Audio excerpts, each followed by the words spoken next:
So I'm out here at the park across from where we live, and as I was pulling in from bringing my daughter home from school, I started thinking about the trees. Now it's 64, 65 degrees here in Maryland, but at this time of the year, make no mistake about it, it is winter.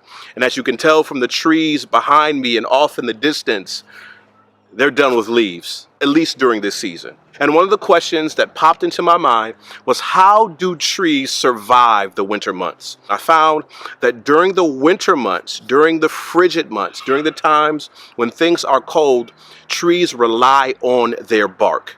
Bark keeps them insulated in the winter and traps that heat on the inside. So not only do they rely on their bark, during the winter season, trees release their leaves.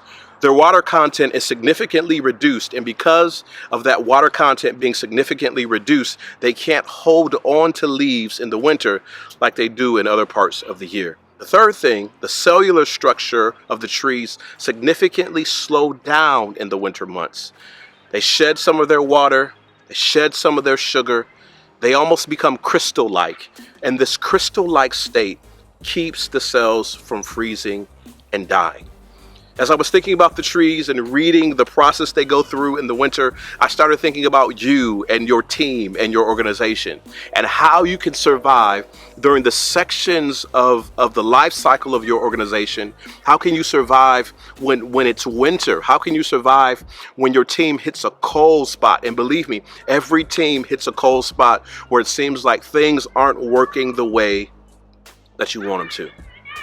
Well, you can adapt some lessons from the trees. Number one, you can insulate yourselves with the right stories. What are the stories that you're telling yourself during this difficult time? You're not seeing the explosive growth. You're not seeing the conversion. You're not seeing the impact of the reach that you're used to experiencing. What are the stories? What are the victories that you can replay? What are the accomplishments and milestones? What's the history that you can retell that can insulate yourself with the right culture?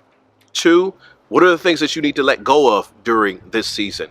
When we experience explosive growth and progress, sometimes we reach our hands out and grab so many more things or sprawl out in many different directions. But during difficult moments, during winter seasons, during hard spots, there are some things that we have to let go of. Like trees, we can't hold on to everything the way we used to. And the third thing, where can you slow down in your organization? Where can you take a deep breath? Where can you pause? Where can you reflect?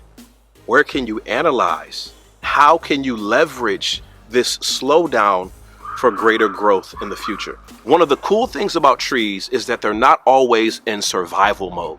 Eventually, the season shifts. Eventually, the temperatures change. Eventually, the environment becomes more conducive for growth. And that bark that insulated them during the winter months is what keeps them safe when the summer sun beats on them. Yeah, they had to shed their leaves in the winter, but now they're flourishing in the spring and summer.